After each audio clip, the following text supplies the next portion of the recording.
अल्हम्दुलिल्लाहि रब्बिल आलमीन वस्सलातु वस्सलामु अला सय्यिदिल अंबियाइ वल मुरसलीन व अला आलिहि व सहबिहि अजमईन अम्मा बाद। मोहतरम हाज़रीन, कल हम ज़कात के अहकाम और ज़कात के मसाइल पर बात कर रहे थे। बहुत सारी अहम बातें आपने ज़कात के बारे में समाअत की हैं। आज इस मौजू पर ये दूसरी और आखिरी कड़ी है। ज़कात के मसारिफ़ क्या हैं, ज़कात हम किसको किसको दे सकते हैं, इस बात को अल्लाह ताला ने कुरान के अंदर बयान कर दिया। सूरह तौबा की आयत नंबर 60 में अल्लाह ताला ने ज़कात के 8 मसारिफ़ बयान किए। ज़कात की रकम 8 जगहों पर ख़र्च की जा सकती है। कौन है वो 8 मसारिफ़? इन्नमस सदक़ातु लिल फ़ुक़राइ वल मसाकीन वल आमिलीन अलैहा। बेशक ज़कात फ़कीरों को दी जाएगी, मिस्कीनों को दी जाएगी, वल आमिलीन अलैहा, और ज़कात वसूलने का काम करने वालों को दी जाएगी, वल मुअल्लफ़ति क़ुलूबुहुम, और उनको दी जाएगी जिनके दिल को माइल किया जा रहा हो, व फिर रिक़ाब, और गर्दनों को छुड़ाने में दी जाएगी, वल गारिमीन, और कर्ज़दारों को दी जाएगी, व फ़ी सबीलिल्लाह, और अल्लाह की राह में दी जाएगी, वब्निस सबील, और मुसाफिर को दी जाएगी। फ़रीज़तम मिनल्लाह, ये ज़कात अल्लाह ताला की तरफ से फ़र्ज़ है। वल्लाहु अलीमुन हकीम, अल्लाह ताला सब कुछ जानने वाला, हिकमत वाला है। आइए इन 8 चीज़ों को थोड़ा डिटेल से देखते हैं। सबसे पहले अल्लाह ने कहा कि फ़कीर को ज़कात दी जाएगी। फ़कीर किसको कहते हैं? जिसके पास ज़िंदगी गुजारने की बुनियादी चीज़ें ना हो, जो मोहताज हो, जिसके पास खाने के लिए, पहनने के लिए, रहने के लिए मोहताजगी हो, उसको फ़कीर कहते हैं। उसके बाद अल्लाह ताला ने दूसरा लफ्ज़ इस्तेमाल किया मिस्कीन का। मिस्कीन उसको कहते हैं जिसके पास ऐसा तो नहीं कि कुछ भी नहीं है उसके पास, मगर इतना नहीं है जो उसकी ज़रूरतों के लिए काफ़ी हो।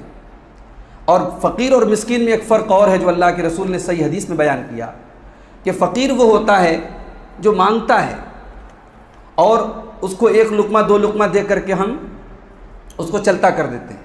लेकिन मिस्कीन वो होता है कि वो ज़रूरतमंद तो होता है मगर वो खुददार होता है, सफ़ेद पोश होता है, वो लोगों के सामने हाथ नहीं फैला सकता। तो मिस्कीन को भी देना चाहिए।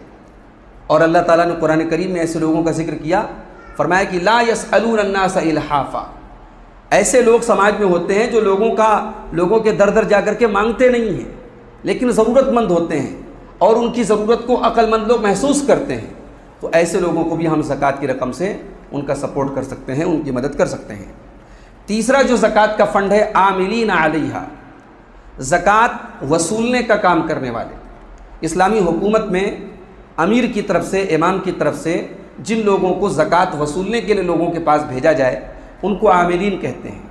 तो उनको दी जाने वाली जो रकम है, उनका जो मेहनताना है, उनकी जो उजरत है, वो ज़कात की रकम से दी जा सकती है। आज हमारे दौर में मदारिस इस्लामिया के लिए सुफ़रा आते हैं।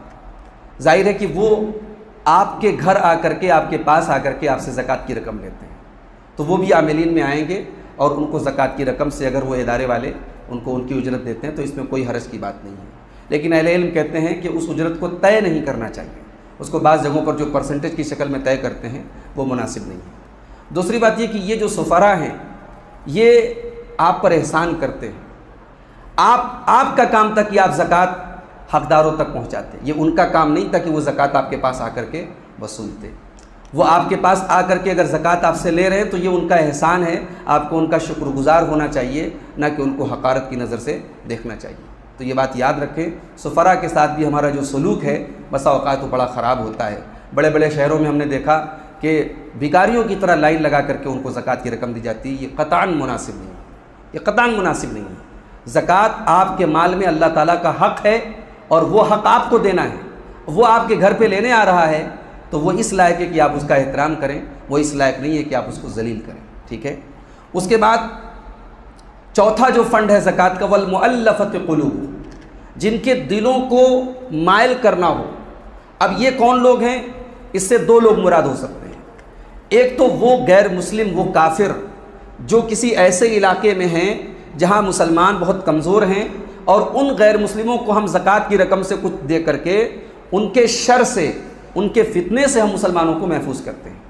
या फिर वो इस्लाम की तरफ माइल हों, उनको हम कुछ पैसा दे करके, फाइनेंशियल हेल्प करके उनको इस्लाम की तरफ हम माइल करते हैं।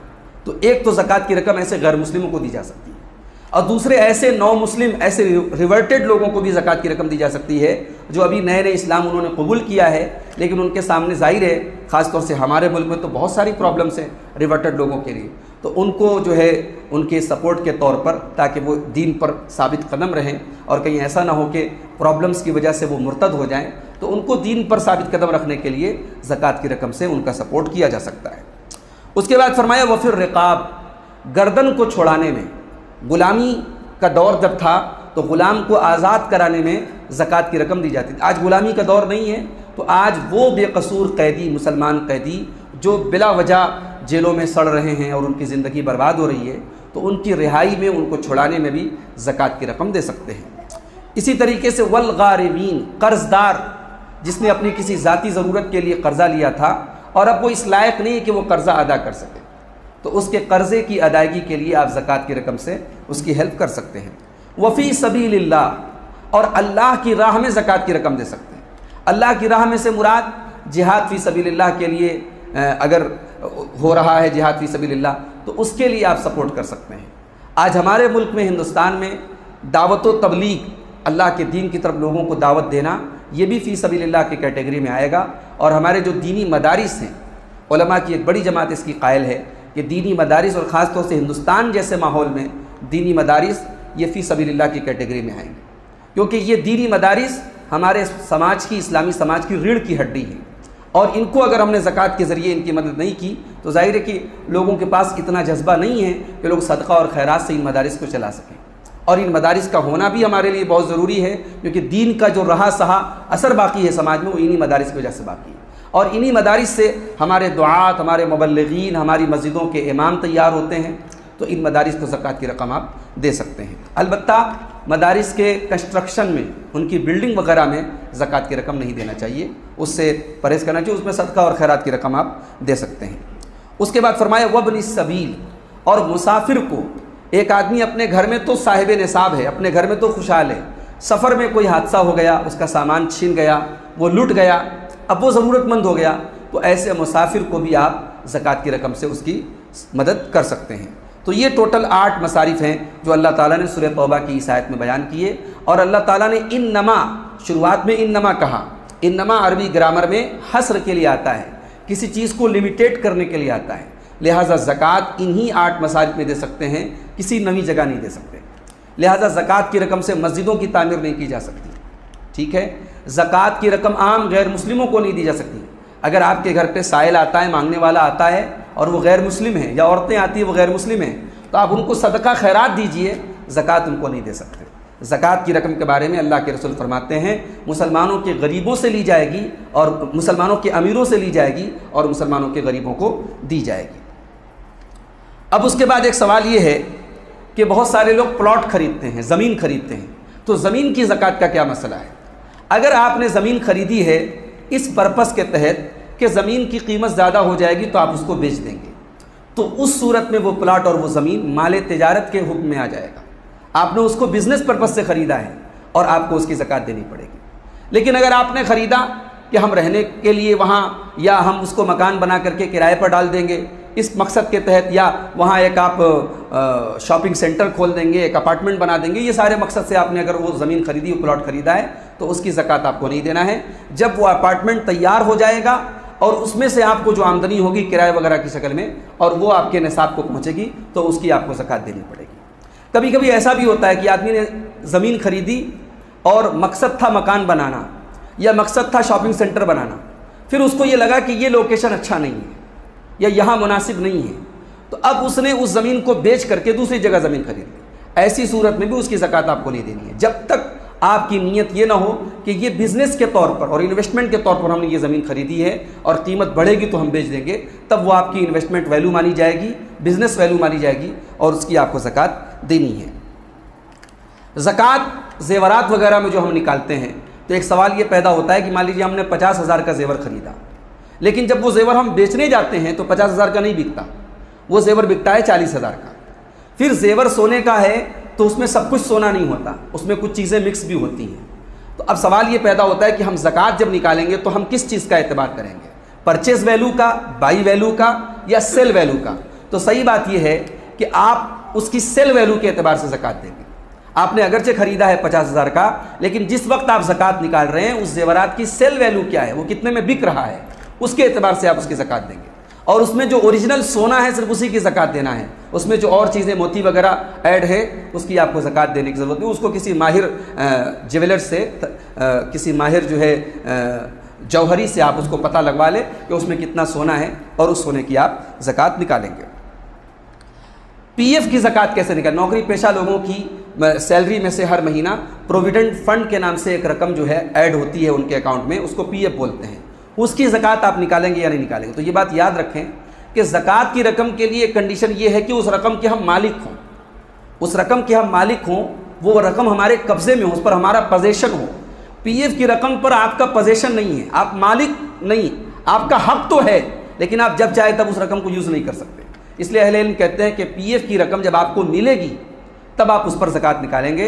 अब जब मिलेगी तो फिर 1 साल का इंतज़ार नहीं करेंगे, मिलते ही आप उसकी ज़कात निकाल देंगे। और उसमें फिर अगर इंटरेस्ट की रकम ऐड होकर के मिलती है तो इंटरेस्ट की आपको ना तो ज़कात निकालना है और ना इंटरेस्ट को आपको खुद अपने इस्तेमाल में लेना है। जो आपकी अपनी ओरिजिनल रकम है उस रकम के आप मालिक हैं, उसकी आप ज़कात निकालेंगे। इंटरेस्ट को आप क्या करेंगे? ये सवाल भी अक्सर आता है कि हमारे सेविंग अकाउंट्स में भी इंटरेस्ट की रकम आती है, उसको हम क्या करें? तो बहुत सारे लोग ये कहते हैं कि उसको जो है लेटरिन वगैरह बनवाने में उसको खर्च कर दिया जाए या रास्ता बनवाने में खर्च कर दिया जाए। ये बात मुनासिब नहीं है। लेटरिन हो चाहे रास्ता हो, वो भी हमारी बेसिक रिक्वायरमेंट है, हमारी बुनियादी ज़रूरत है।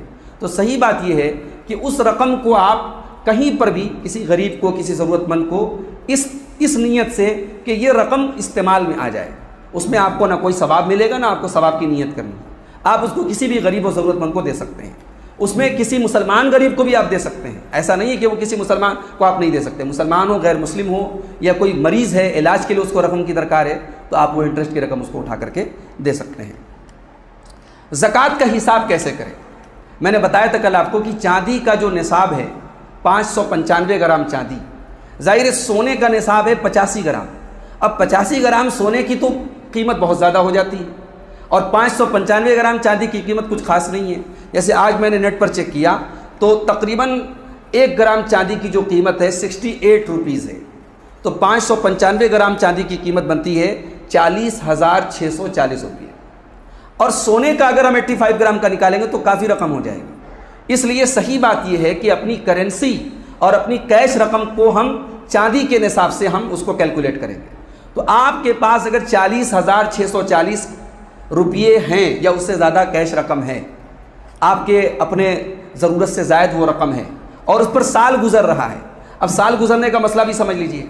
मान लीजिए आपके पास साल के शुरू में 40,000 था, फिर 1 महीने के बाद आपके पास 50,000 रुपया हो गया, फिर 1 महीने के बाद आपके पास फिर 40 हो गया। तो ये जो साल भर में घटता बढ़ता है उससे कोई मतलब नहीं है। आप चाँद के एतबार से 1 साल पूरा होने के बाद आपके पास करंट जो रकम हो आप उसकी ज़कात निकालेंगे। ठीक है।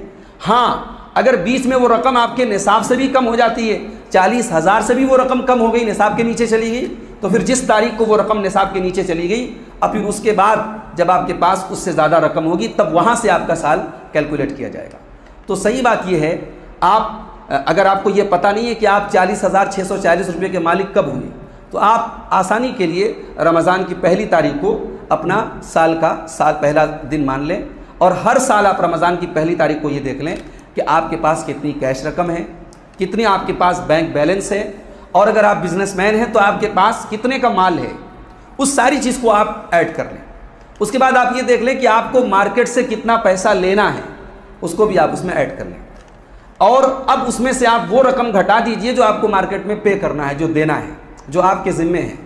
उस रकम को माइनस करने के बाद अब जो रकम आपके पास आ रही है ये आपका ओरिजिनल कैपिटल है और इसका 2.5%, उसका 2.5% आपको ज़कात निकालना है।